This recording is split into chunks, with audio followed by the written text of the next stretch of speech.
Title ఏంటంటే పరలోకానికి వెళ్ళాలంటే బలవంతులు మాత్రమే దైవికంగా కొనిపోబడతారు. అయితే ఆ బలం పొందుకోవాలంటే నువ్వేం చేయాలి, ఏం చేస్తే మనకి బలం వస్తుంది? మొట్టమొదటి మాట, ఇంకా టైం వేస్ట్ చేయకుండా తొందరగా చెప్పుదాం. యోబు గ్రంథం తీయండి, యెషయా గ్రంథం 30వ అధ్యాయం మొట్టమొదటి మాత్ర. 10 మాత్రలు అనుకున్నాం మా బలం రావడానికి. మొట్టమొదటి మాత్ర యెషయా గ్రంథం 30వ అధ్యాయం 15వ వచనం. ప్రభువును ఇశ్రాయేలు యొక్క అవును ఊరకుండుట వలన రక్షింపబడుదురు. మీరు నమ్ముకొనుట వలన మీకు బలము కలుగు. ఆగండమ్మా, మనకేం కావాలి ఇప్పుడు? బలమే కదా. బలవంతుని ఎదుర్కోవాలంటే బలం కావాలి. బలవంతులే దైవికంగా కొనిపోబడతారు. బలం ఎక్కడుందంటే మీరు ఏ పని చేయొద్దంటే ఊరుకుంటూ చేయాలంటే. మొట్టమొదటి ఏంటంటే ఊరకనే ఉండి నమ్ముకుంటూ చేయాలి. ఏం చేయదు. దీన్నే మన భాషలో చెప్పాలంటే విశ్వాసము. ఏంటది? ముందు చూస్తే ఎర్ర సముద్రం ఉంది, వెనక చూస్తే ఫరో సైన్యం ఉంది. అప్పుడు దేవుడు ఏమన్నాడు మోషేతో? ఊరకనే నేను చేయబోయే అద్భుతాన్ని చూడండి. దేవునికి స్తోత్రం. ఈ రోజు ఇక్కడ కూర్చున్న సహోదరి సహోదరులారా, మీకు ముందు చూస్తే ఒక సమస్య ఉంది, వెనక చూస్తే మరొక సమస్య ఉందేమో. దేవుడు మీతో మాట్లాడుతున్నాడు. ఊరకనే నిలిచి చూడండి నేను చేసే అద్భుతం. దేవునికి స్తోత్రం. ఆ ఎర్ర సముద్రాన్ని పాయలు చేసినట్లుగా, వెనక వస్తున్నటువంటి శత్రు సమూహాన్ని నాశనం చేసినట్లుగా మీకు విరోధంగా రూపించబడి ఏ ఆయుధాన్ని అయినా నేను అలాగే చేయబోతున్నాను. చెప్పండి హల్లెలూయా, హల్లెలూయా. రోమా 4:21 దేవుడు అంటాడు, అబ్రహాము విశ్వాసము వలన బలము పొందెను. అబ్రహాం అంటే దేని వలన అంటే మొట్టమొదటిగా క్రైస్తవుడిగా మినిమం ఏంటంటే విశ్వాసమే మనకు బలమిస్తుంది. విశ్వాసం లేకుండా మనం దేవుడికి ఇష్టడైనట అసాధ్యము. ఆ విశ్వాసమే లేకపోతే మనం విశ్వాసం అనిపించుకోం. దేవునికి స్తోత్రం కలుగును గాక. హల్లెలూయా. మన క్రైస్తవులో ఉన్నటువంటి నెగిటివ్ పార్ట్ ఒకటి చెప్తున్నాను, జాగ్రత్తగా వినండి. ఏంటి అంటే ప్రార్థన చేస్తారు కానీ విశ్వాసం ఉంచరు. ప్రార్థన చేస్తారు కానీ విశ్వాసం ఉంచరు. చెప్తాను బైబిల్లో ఏం జరిగిందని. తప్పుడు చిన్న బేస్ పగలంతా కొంత తెలిసిపోయింది. ప్రైజ్లో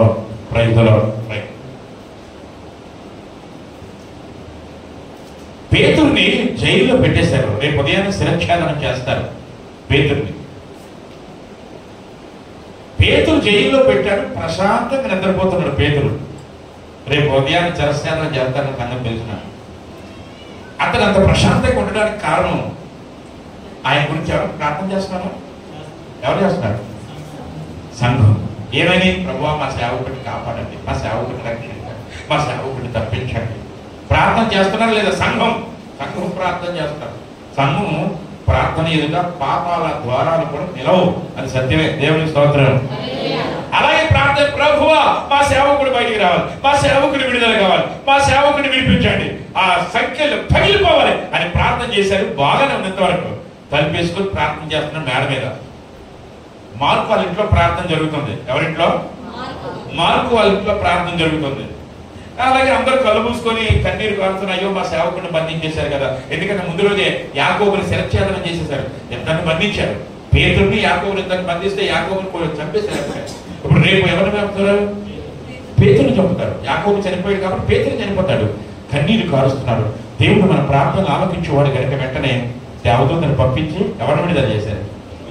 పేతురుని విడుదల చేశారు. పేతురుని విడుదల చేస్తే వీళ్ళు ఎక్కడైతే ఏ మార్గాల ఇంటి దగ్గర అయితే ప్రార్థన చేస్తున్నారో బయట నుంచి ప్రార్థన చేస్తున్న స్థలం దగ్గరికి వచ్చి ఏం చేస్తున్నారు? డోర్ కొడుతున్నారు.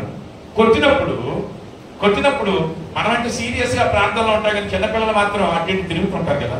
రోజే అనే చిన్నది ఏం చేసిందంటే ఆమె అటు ఇటు తిరుగుతూ ఎవరు వచ్చారు, నువ్వెవరివి అని అడిగితే నేను మామూలు పాస్టర్ గారిని. వెంటనే ఆ చిన్నది అంటది, మీరు ప్రార్థనలు ఆఫ్ చేయండి, మన దైవజనుడు వచ్చేసాడు.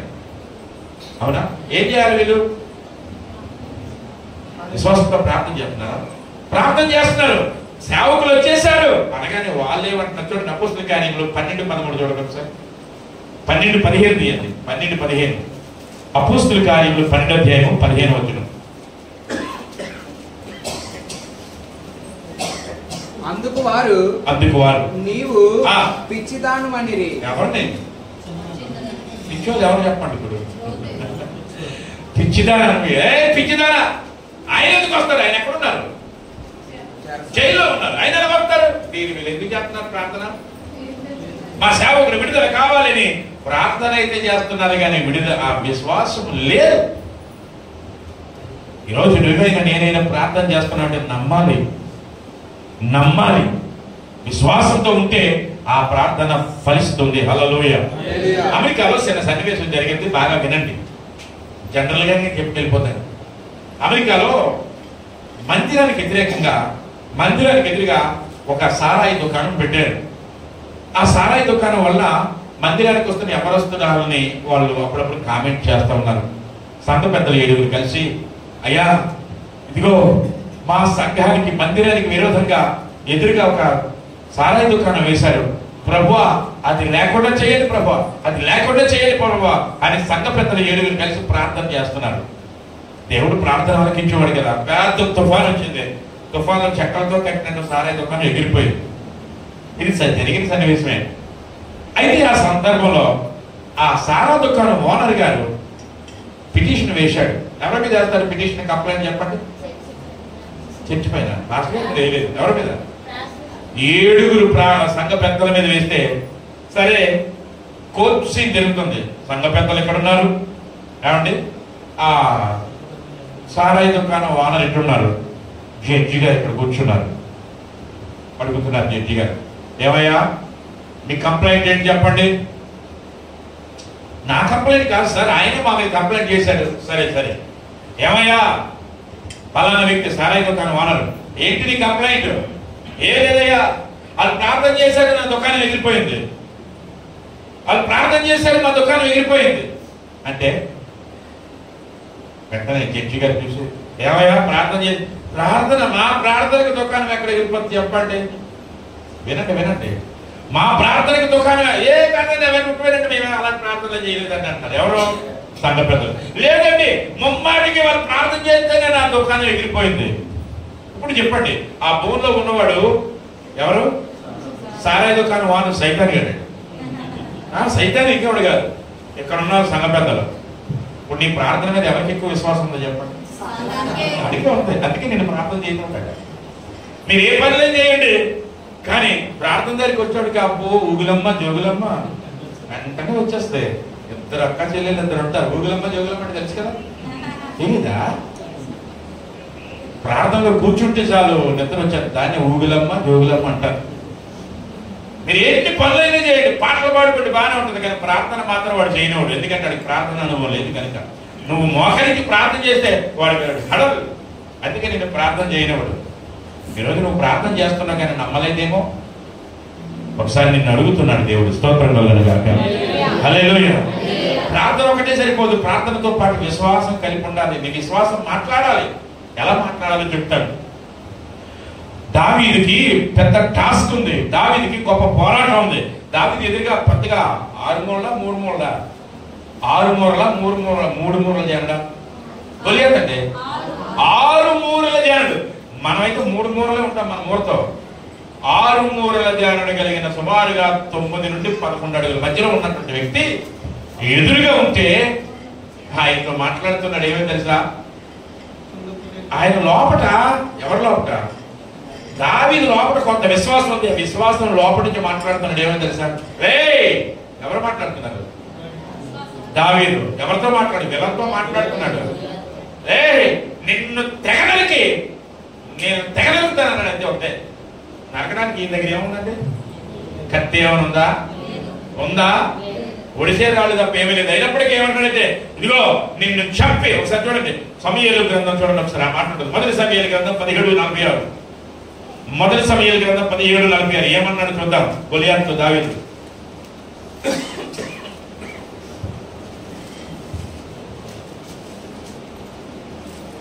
ఈ దినము యెహోవా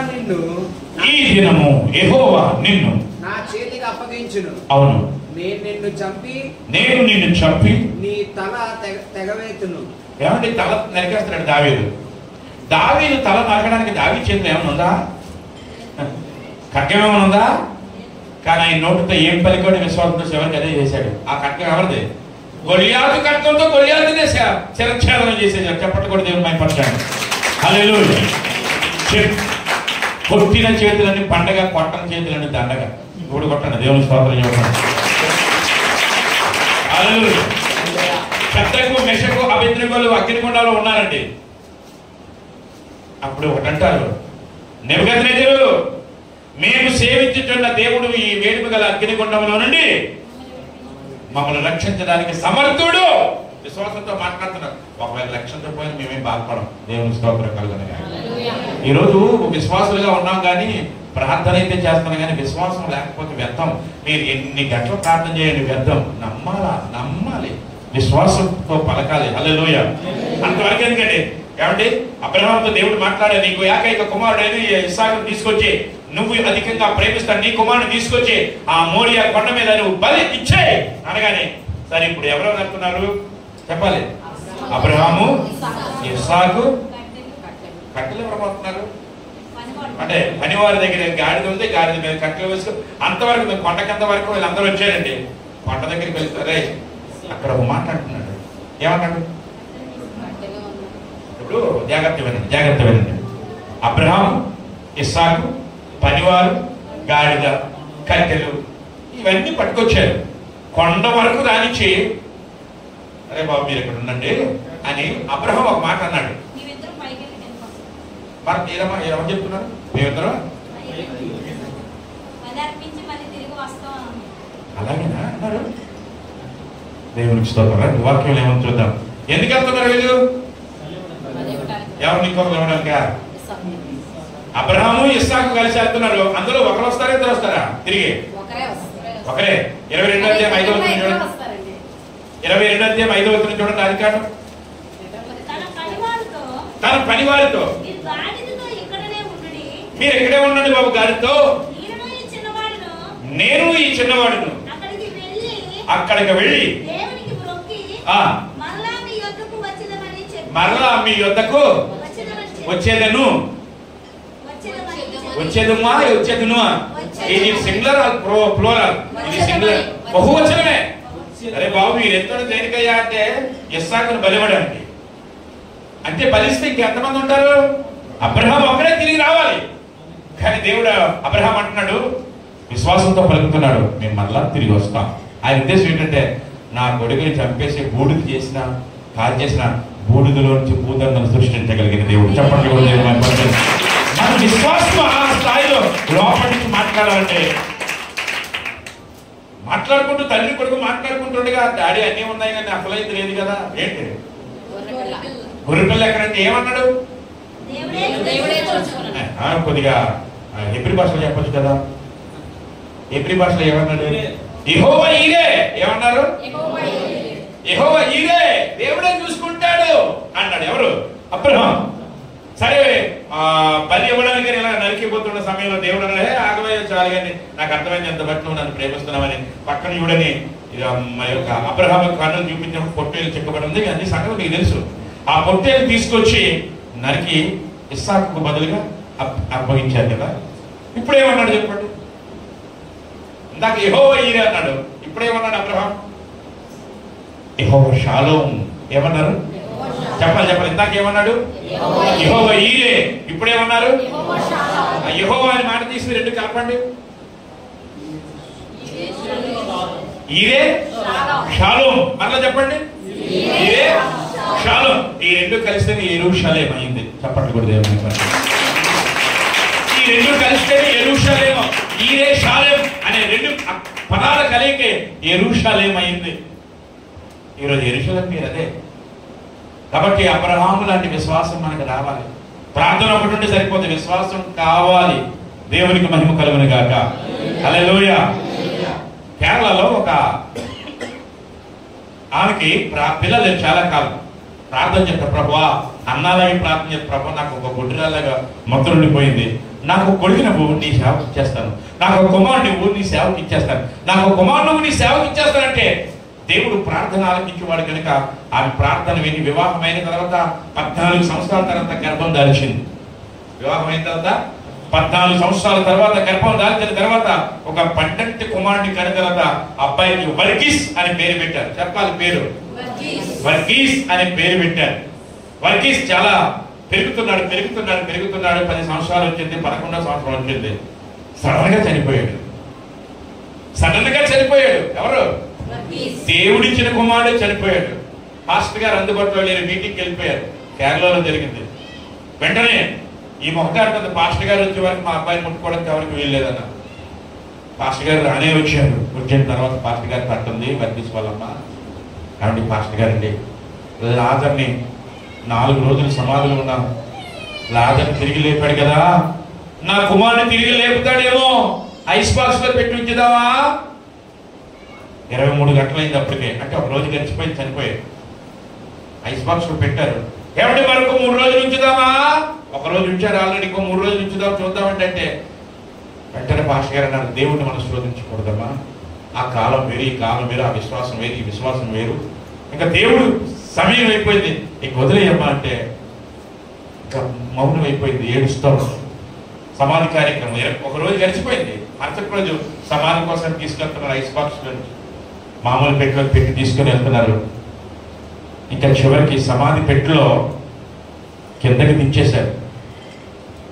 కిందకి దించేసినటువంటి ఆ యొక్క బాక్స్ని ఏమంటుంది, ఏమండి మా అబ్బాయిని ఒకసారి చూస్తాను, ఓపెన్ చేయరా? మేకలు కొట్టిన తర్వాత తీయం యాక్చువల్గా, ఒక్కసారి ప్లీజ్ ప్లీజ్ మా అబ్బాయిని ఒక్కసారి చూస్తానంటే తల్లి మనస్సు అర్థం చేసుకొని సరే కదా మేకలు తీయండి అంటే తీశారు. వెంటనే ఆ గోతులకు దూకేసి తల్లి గోతులకు దూకేసి, రే వర్గీస్ నువ్వు చావడానికి వీల్లేదు, నువ్వు బ్రతికి ప్రభు కొరకు నిలబడు. దేవుని స్తోత్రం కలుగును గాక. కన్నీళ్లు రోదన పెట్టి ఏడుస్తుంటే ఈ కన్నీళ్లు శవం మీద పడతా ఉన్నాయి. లోపల విశ్వాసం మాట్లాడుతుండే, అరే వర్గీస్ నువ్వు చావడానికి వీల్లేదు, ప్రభు కోసం బలంగా నువ్వు లేవాలి అని చెప్పినప్పుడు చచ్చిపోయి ఒకరోజు అయిపోయింది. సమాధి చేయబడ్డ ఆ కుమారుడు చిరునవ్వు తెలిసి కూర్చున్నాడు. ఆయన ఈరోజు కేరళలో పాస్టర్ వర్గీస్ గారు మంచి పరిచయం చేస్తున్న దైవజనులుగా ఉన్నారు. ఆ తల్లిలో ఉన్న విశ్వాసం గొప్పది. ప్రార్థన చేస్తే గొప్పతనం కాదు, అది జరిగిస్తాడనే విశ్వాసం నీలో ఉండాలి. విశ్వాసిగా నీకు నాకు అంత విశ్వాసం ఉంటే పరలోక రాజ్యం ఈజీగా వెళ్తాం. దేవుని స్తోత్రం కలుగును గాక. హల్లెలూయా హల్లెలూయా. అయితే ఒక మాట మిమ్మల్ని నేను అడగనమండి, మన విశ్వాసగా ఉన్నామా లేకపోతే విశ్వాసంలా నటిస్తున్నామా? కొంతమంది బాగా నటించడం ఉంటారంట. ఒకసారి ఏం జరిగిందంటే ఒక ఆఫీసులో ఒక ఆయన ల్యాండ్ లైన్ మాట్లాడుతూ ఉన్నాడు గొప్పగా. నాకు సీఎం గారు తెలుసు, నాకు పిఎం గారు తెలుసు, ఆయన తెలుసు, ఈయన తెలుసు అని మాట్లాడుతూ ఉన్నాడు. ఇలా ఒక ఆయన ఎదురుగా వచ్చి ఇలా నిల్చుంటున్నాడు. చాలాసేపు నేను ఈ డబ్బాలన్నీ కొట్టుకుంటున్నాడు ఫోన్లో. ఇలాగా సరే బ్రదర్ ఏ పని మీద వచ్చాను తిందానంటే వెయిటింగ్ చేస్తున్నారు అంటే, నేను టెలికామ్ ఆఫీస్ నుంచి వచ్చానండి, మీ ఫోన్ పనిచేయలేదు, దాన్ని పట్టుకెళ్దామని వచ్చాను. ఇప్పుడు పనిచేయని ఫోన్లో అంటే వేషధారణది. ఈరోజు విశ్వాసిగా ఉంటే విశ్వాసం లేకుండా ఉంటే అది వేషధారి. Praise the lord. ఒక ఊర్లోనంట 2 వింతలు ఉన్నాయంట. ఏంటా వింతలు అంటే, ఒక ఆమెకి 100 సంవత్సరాలు వచ్చాయి కానీ ఒక పన్ను ఓడలేదంట. 100 సంవత్సరాలు పన్ను ఉడితే లేవా? 100 సంవత్సరాలు అయితే 30 సంవత్సరాలు స్టార్ట్ అవుతుంది మనకి. ఒకళ్ళు పళ్ళు తినమండవు, ఏదో పన్ను ప్రాబ్లం ఉంటాయి, ఎందుకంటే మనం తిన పుట్టాలంటుంది కనుక. 100 సంవత్సరాలు అయింది కానీ ఆ బామ్మకు పళ్ళు ఓడలేదంట. అది వింత. అందరూ అనుకుంటున్నారు ఆ బామ్మ పళ్ళు ఓడలేదు 100 సంవత్సరాలు వచ్చిన. నేను చాలా వింత చూద్దాం వెళ్తాబోతున్నారంట. అలాగే ఆ ఊరికి రెడ్డి గారి కోడలు కొత్తగా వచ్చిందట. ఆమె జడ ఇక్కడి నుంచి కిందకుంటుందట, నడుస్తుంటే చీపుర్లాగా అంతా పురుషుకెళ్ళిపోద్దంట. అంత పెద్ద జడు. రెడ్డి గారి కోడలు ఏమనుకుంటుందంటే బామ్మను చూద్దాం అనుకుంటుంది. ఆ బామ్మ ఏమనుకుంటుందంటే రెడ్డి గారి కోడలు చూద్దాం అనుకుంటున్నారు. ఒకరోజు నీలాటి రేవు దగ్గర ఎదురెదురు వచ్చారు. నీలాటి రేవు అంటే అర్థం కదా, కోనేటి దగ్గర ఎదురయ్యారు. అమ్మ నాలుగు దొరికింది అని చెప్పి ఈ రెడ్డి గారి కోడల దగ్గరికి బామ్మ వచ్చింది. మనవరాలా ఏమిటి దీనికి ఇలా పోషించే, ఎంత పెద్ద జుట్టు ఉందా, ఇలా నెత్తివే పెడితే తప్పు మన కిందకి రాలిపోయింది అక్కడ జుట్టు అంతా. ఏంటో మీకు అర్థమైపోయింది. ఏమంటే ఏంటది? విగ్గేనా? విగ్. వెంటనే ఓ మనవరాలు ఇలాంటి విగ్గా అనగానే ముసలిదాన్ని గట్టిగా మాట్లాడితే నోరేలుగా పెట్టేటోడికి ఆ ముసలిదాని పళ్ళని చేతులకు వచ్చేసేట. కత్తుడు పళ్ళు, పెట్టుడు దిద్దు. నవ్వుకోవడానికి బాగుంది కానీ అంత అర్థం ఏంటి తెలుసా? విశ్వాసిగా ఉంటే నీలో విశ్వాసం లేకపోతే వ్యర్థం అంటే వ్యర్థం, వేస్ట్.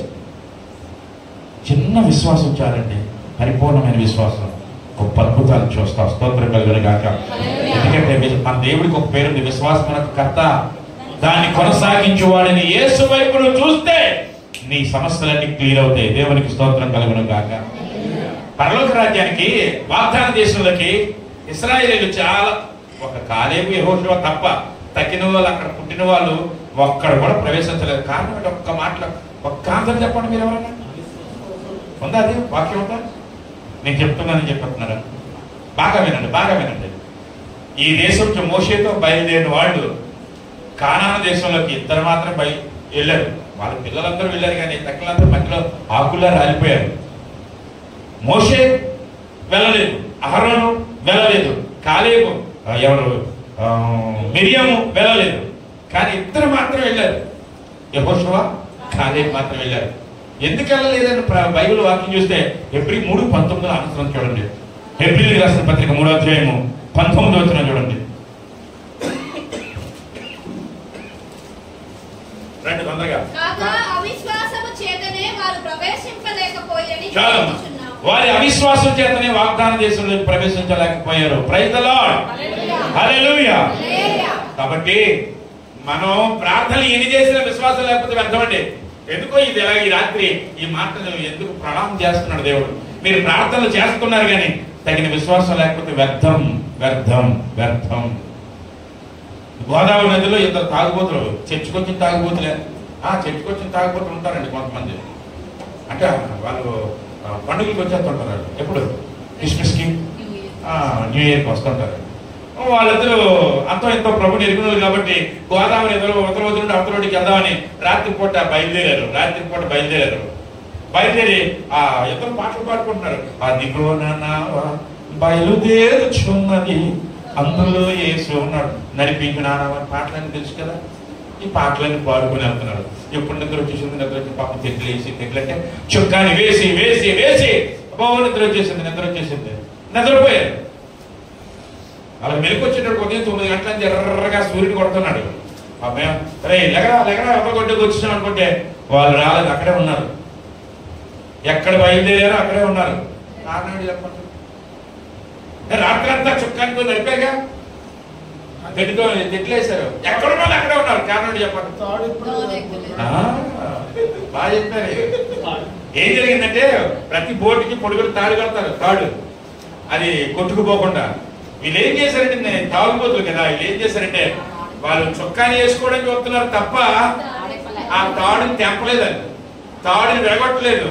రాత్రి అందుకే ఈ పాట ఉంటుంది, రాత్రంతయు శ్రమ పడినా రాలేదు ప్రభు జయము, రహదారులు వెదకినను రాదాయని ప్రతిఫలము. ఓకే, రాత్రంతా శ్రమ పడ్డారు, అక్కడే తిరుగుతున్నారు. వాళ్ళు అవతలోటికి వెళ్ళాలంటే ఏం చేయాలి? తాడు దిగాలి. నీవు కూడా నీ ప్రార్థనలో ఫలితం పొందాలంటే అవిశ్వాసమైన తాడు తెగిపోవాలి. విశ్వాసమైన తాడు. దేవునికి స్తోత్రం కలుగును గాక. హల్లెలూయా. పేతురు ఎందుకు మునిగిపోయాడంటే అతని అవిశ్వాసాన్ని పెట్టే. A small leak will SIP great ship. చిన్న లీకు పెద్ద పెద్ద వాడలను ముంచేస్తుంది. కనుక ఈ విషయాలు మీరు గమనించగలరు. హల్లెలూయా. ఒకవేళ మీరు విశ్వాసం తగ్గితే దేవుడు అంటున్నాడు, ప్రశ్నులైన బిడ్డలారా నా దగ్గరికి రండి, మీ అవిశ్వాసం నేను బాగు చేస్తాను అంటున్నాడు. కనుక పరలోకంలోకి వెళ్ళాలంటే బలము కావాలి. ఆ బలం నీకు ఎలాగొస్తుంది? నీ విశ్వాసం. ఇది మొదటి మాట. ఇంకా మీకు తగ్గించుకొని చెప్తున్నాను. ఇది మొదటి మాట పూర్తయింది. ఎన్ని చెప్పమన్నారు మీరు? రైట్. ఇంకా తగ్గించుకోండి, ఎందుకంటే ఈ టైం చూస్తే గంట లాగేసింది. ఎప్పుడు అది ఒక మాట గంట లాగేసింది. 10 అంటే 10 ఎంత అండి? 100 కాదు. దేవునికి స్తోత్రం కలుగును గాక. రైట్, రెండో మాట చూద్దాం ఒకసారి. మొదటిది, నీకు బలం కావాలంటే విశ్వాసం కావాలి. రెండవది ఏంటంటే రండి నెహెమ్యా గ్రంథం 8:10 చూద్దాం. మనకు బలం రావాలంటే ఏం చేయాలి?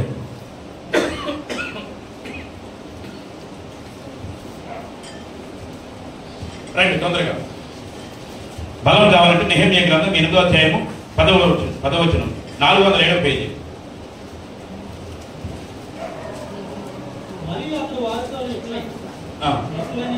వారితో ఇట్లే నేను అలా చదువుకోవాలనుకుంటున్నాను.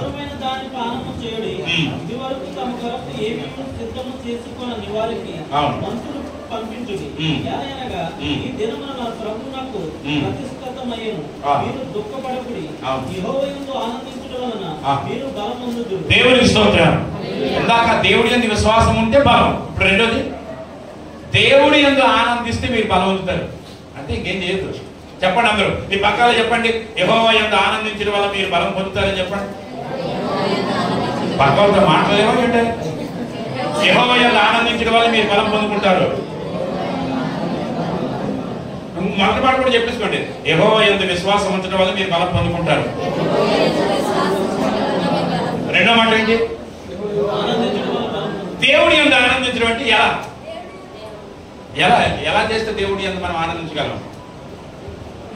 పాటలు పాడితే ఆనందిస్తారు కొంతమంది చెప్తారు, ప్రార్థన చేస్తే ఆనందం, ప్రసంగంలో ఆనందం, సువార్తలో ఆనందం, ఇక ఆరాధనలో ఆనందం. మంచిదే, కాదనట్లేదు. కానీ దేవుడు కోరుకునే ఆనందం వేరొకటి ఉంది. మీరు ఎప్పుడు వినలేదేమో ఈ మాట. మీరు ఆనందిస్తే మీరు బలం పొందుకుంటారంట. కానీ ఎలా ఆనందించాలి ఆ విషయం కూడా చెప్తా. హబక్కూకు గ్రంథం చేయండి, మంచి మాట చెప్పిస్తా. హబక్కూకు గ్రంథం 3వ అధ్యాయం 17వ మాట చూడండి. హబక్కూకు గ్రంథం 3వ అధ్యాయం 17వ మాట. అంజూరపు చెట్లు పూయకుండెను, ద్రాక్ష చెట్లు ఫలింపకపోయినను, ఒలీవ చెట్లు కాపు లేక ఉండెను, చేనులోని పైరు పంటకు రాకపోయినా,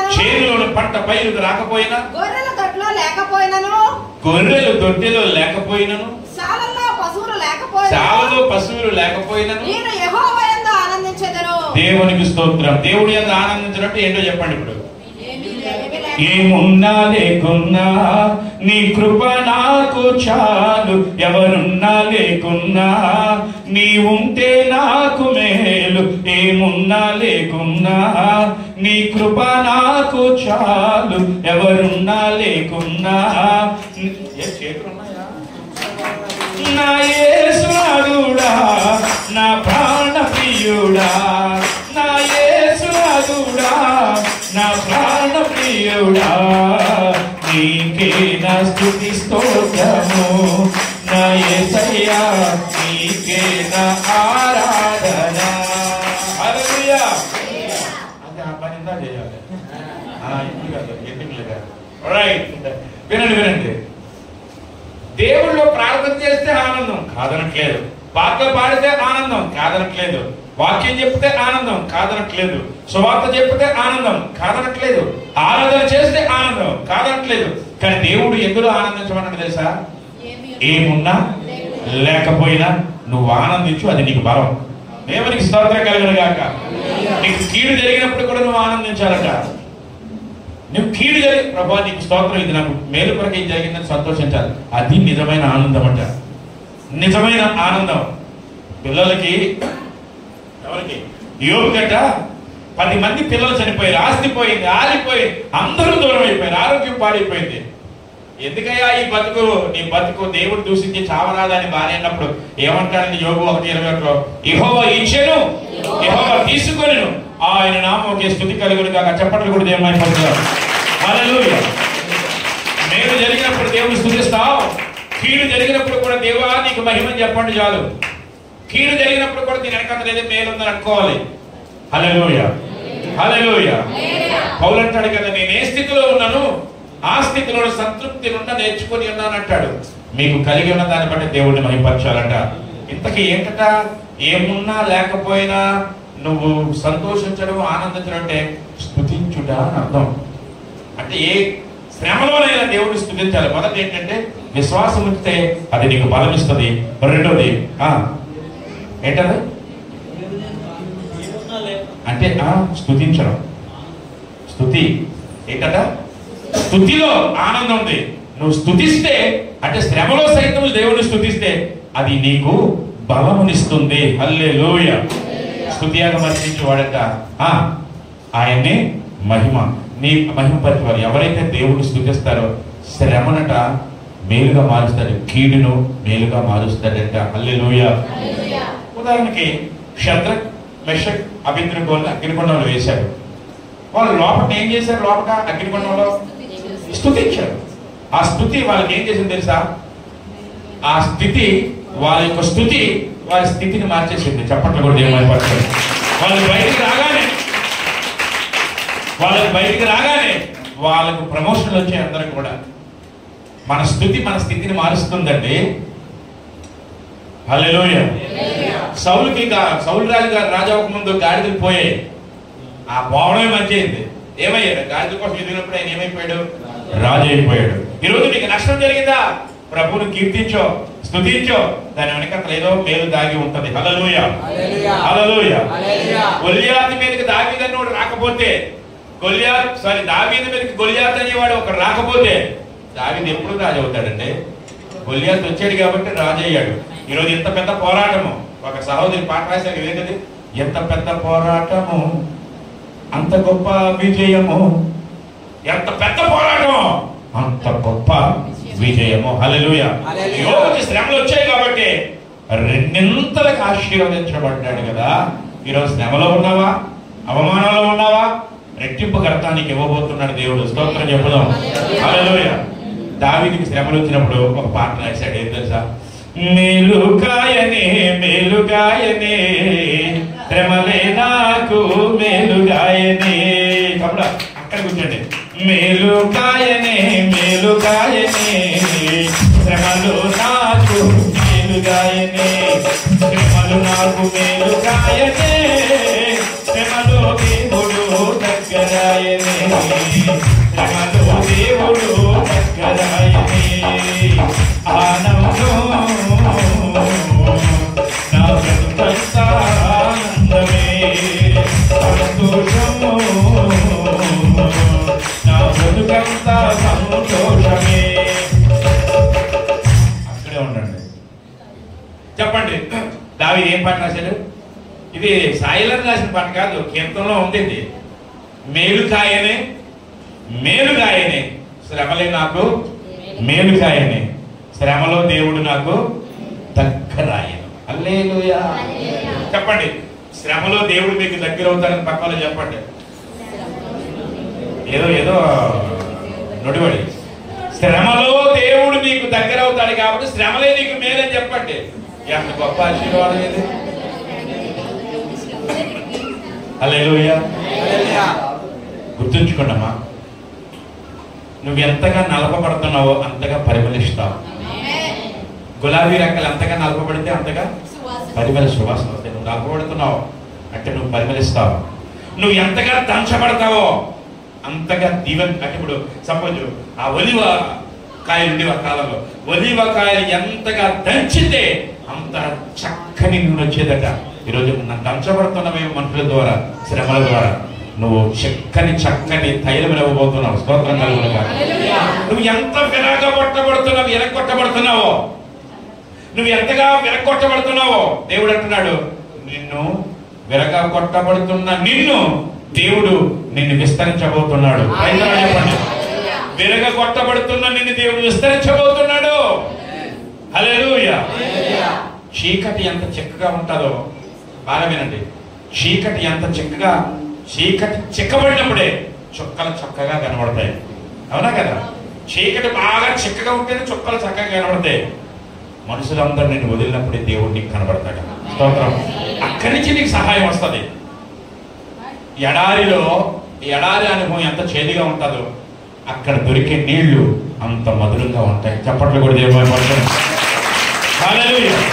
ఈరోజు నువ్వు ఎడారి అనుభవిస్తున్నావేమో, ఏ విషయంలో నువ్వు నలగొట్టబడుతున్నావేమో, దేవుడు నీతో మాట్లాడుతున్నాడు. బాధపడక బిడ్డ, నువ్వు పరిమళించబోతున్నావు. నువ్వు విస్తరించబోతున్నావు, నువ్వు మహిమపరచబడబోతున్నావు. హల్లెలూయా, హల్లెలూయా. కాబట్టి రెండో మాట, ఎందుకంటే టైం సరిపోదు కాబట్టి రెండో మాట కూడా కుదించుకుంటున్నాను. పరలోకం వెళ్ళాలని ఖచ్చితంగా బలవంతులు మాత్రమే దైవికంగా కొనిపోబడతారని చెప్పుకున్నాం. మా జీవితంలో కూడా ఇలాంటి నలుగుబాట్లు లేకుండా ఇక్కడ లేవు. చాలా నలుగుబాట్లు, చాలా నలుగుబాట్లు. ఇక్కడ వియ్యంపేట అనే ఒక ఊరు ఉంటుంది, మీకు తెలుసా? వియ్యంపేట కొత్త వలసకి దేవరపల్లికి వెళ్ళే రోడ్లో రెసిడెన్షియల్ కాలేజ్ ఉంటుంది. అందులో ఇంగ్లీష్ లెక్చరర్గా పనిచేసేవాడు. వివాహమై మాకు 28 సంవత్సరాలు అయింది. 6 నెలలు మాత్రం మేము సంతోషంగా ఉన్నాం అంతే. ఈ సాక్షి నా నోటి నుంచి కాదు, కానీ సేవకురాలు ఎప్పుడో రోజు చెప్తారులే, ఎప్పుడు ఆవిడ చెప్తేనే బాగుంటుంది. 6 నెలలు సంతోషంగా ఉన్నాం, కానీ తర్వాత ఒక్కటి శ్రమలు, అవమానాలు, నిందలు. యేసు ప్రభు నమ్ముకున్నందుకు అందరూ వెలివేశారు. మాకు అన్నీ ఇంకా ఒకటి కాదు, మా వంశంలో యేసు ప్రభు నమ్ముకున్న మొట్టమొదటి వ్యక్తిని నేను. అందరూ వెలివేశారు. అది చాలదు అన్నట్టుగా మాకు పిల్లలు పుట్టి చనిపోతూ ఉండేవారు. 6 పిల్లలు పుట్టి చనిపోయారు, ఒకరు కాదు, 2 కాదు. అవి ఎలా పుట్టి చనిపోయారు తర్వాత ఆవిడ చెప్తారు, తర్వాత ఎప్పుడైనా యేసు ప్రభు నమ్ముకున్నావు కదా, నీకేం మేలు జరిగింది అని మమ్మల్ని హేళన చేస్తూ ఉండేవారు. కొంతమంది అయితే మా మీద జాలి చూపించి మా పిల్లలు పెంచుకుంటే, నేనైతే కేజీహెచ్కి ఒక అబ్బాయిని కూడా తేవడం జరిగింది. మరొక స్నేహితులైతే ఒక అమ్మాయిని కూడా, అప్పుడు పాస్టర్ గారు ఒకటే అన్నారు, ఎంత విశ్వాసంలో గట్టిగా ఉన్న వ్యక్తివి నీవు దేవుడి మీద విశ్వాసం తగ్గిపోయిందా, దేవుడు ఇవ్వలేదా మనకి అని ధైర్యం చెప్పినప్పుడు ఆ బాబుని తీసుకొచ్చి ఎక్కడి నుంచి తీసుకొచ్చి మళ్ళా ఇవ్వడం జరిగింది. దేవుడి కృప. ఒక సేవకురాలు వచ్చారు గాజువాక నుండి, దైవజనుడు కదా, నా కుమారుడా వచ్చే సంవత్సరానికి నీకు ఒక మంచి కుమారుడు నేను ఇస్తున్నాను ప్రవచనం ద్వారా మాట్లాడి వెళ్ళారు. స్తోత్రం కలుగును కాక. ఎలీనా పాల్ గారు ఇప్పుడు లేదు, ప్రభు దగ్గరికి వెళ్ళిపోయారు. ఆ మాటని స్వీకరించి నేను నమ్మాను. వచ్చే సంవత్సరానికి ఒక మంచి కుమారుని ఇచ్చాడు దేవుడి స్తోత్రం. అది సరిపోదన్నట్టు మరొక కుమారుని కూడా దేవుడు ఇచ్చాడు. అతను కూడా చచ్చిపోయి అలా బతికాడు. రానున్న కాలం మీరు విందురు. కానీ 6 పిల్లలు చనిపోయారు. ఇప్పుడు 7-8 ఉన్నారు, 2 ఉన్నారు. ఒకడు బీటెక్ చదువుతున్నాడు, ఒకడు సెకండరీ చదువుతున్నాడు. వారిద్దరిని బట్టి దేవుడు మహిమ చెల్లిద్దాం. ఎన్ని శ్రమలు, ఎన్ని నిందలు, ఎన్ని అవమానాలు. ఈరోజు చక్కని పరిచర్య ఆ సుజాత నగర్ పరిసరలో, ఆ పరిసర ప్రాంతాల్లో దేవుడు చేయడానికి కృప చూపించాడు. అనేక స్థలాల్లో ఆయన వాడుకోవడానికి కూడా కృప చూపించాడు. ఇక్కడికి మన పరిచయం చేసినటువంటి నతాలి గారికి నేను చెప్పడం మర్చిపోయి ఆయనకు కూడా వందనాలు. ఈరోజు రావాల్సిందే, ఆయన మర్చిపోయి ఇంకొక డేట్ చేశారు. అసలు విషయం మీకు చెప్పమన్నారు అయ్యగారు. ఆయన మరి మీరు చెప్పలేక ఫోన్ చేస్తున్నారు, మీకు అవ్వట్లేదట. మర్చిపోయి ఇంకొకరు డేట్ ఇచ్చారు, మీరు అలాగే ఉంటారు కదండి, మీరు ఎలా అంటే నేను ఇంకొకరు వాడగలుగుతానని ఆయన నన్ను ఇక్కడ పంపించిన వారికి కూడా ప్రత్యేకంగా వందనాలు. హల్లెలూయా. ఎన్ని శ్రమలు వచ్చి మేము ఉంటారనుకున్నాం, యెహోవా ఇచ్చెను, యెహోవా తీసుకుని ఆయన నామమునికి స్తుతి కలుగును గాక. మీకు శ్రమ పడండి, మీకు ప్రత్యక్ష సాక్షులు చచ్చిపోయి నా భార్య బ్రతికిన సందర్భాలు కూడా ఉన్నాయి. అవన్నీ రిపోర్ట్లు ఉన్నాయి. ఆమె నోటి నుంచి వింటే బాగుంటుంది. హల్లెలూయా. మీకు శ్రమ, నింద, అవమానాలు ఇవన్నీ మేము దాటుకొని వచ్చాం. అందుకే మీకు ధైర్యంగా చెప్తున్నాను, మీరు నిలబడండి. ఈరోజు మా వంశంలో ఒకప్పుడు ఒక్కరు కూడా క్రైస్తవులు లేరు. ఈరోజు మా వంశంలో ఒక 4 కుటుంబాలు మాత్రమే ఇంకా ప్రభువుని ఎరక్కుంటున్నారు. అందరూ ప్రభువులకు వచ్చారు. చెప్పడం అంటే ఒక 4 కుటుంబాలు మాత్రం ఉండిపోయారు. వాళ్ళు తొందరలో రాబోతున్నారు, ఇలాగా వచ్చేస్తారు, వాళ్ళు కూడా వచ్చేస్తారు. దేవుని కృప మిమ్మల్ని బట్టి అనేక కుటుంబాలు దేవుని మందిరాన్ని తీసుకురాబోతున్నాడు. ఆమె చెప్పడం గట్టిగా హల్లెలూయా. నేను ముందుకి పరిగెత్తాలి, ఎందుకంటే మొదటిగా విశ్వాసమే నీకు బలమనిస్తుంది. ఆ బలమే బలవంతుని కలుసుకోవడానికి కృప చూపిస్తుంది. రెండవదిగా చూస్తే స్తుతి. శ్రమలో కూడా దేవుని మహింపరచాలి. స్తుతి చెల్లిస్తే ఏమైందంటే ఎరుకో కోట కూల్చారు కదా. అందుకే మనం అన్ని వేళలా స్తుతి అనిపించాలి.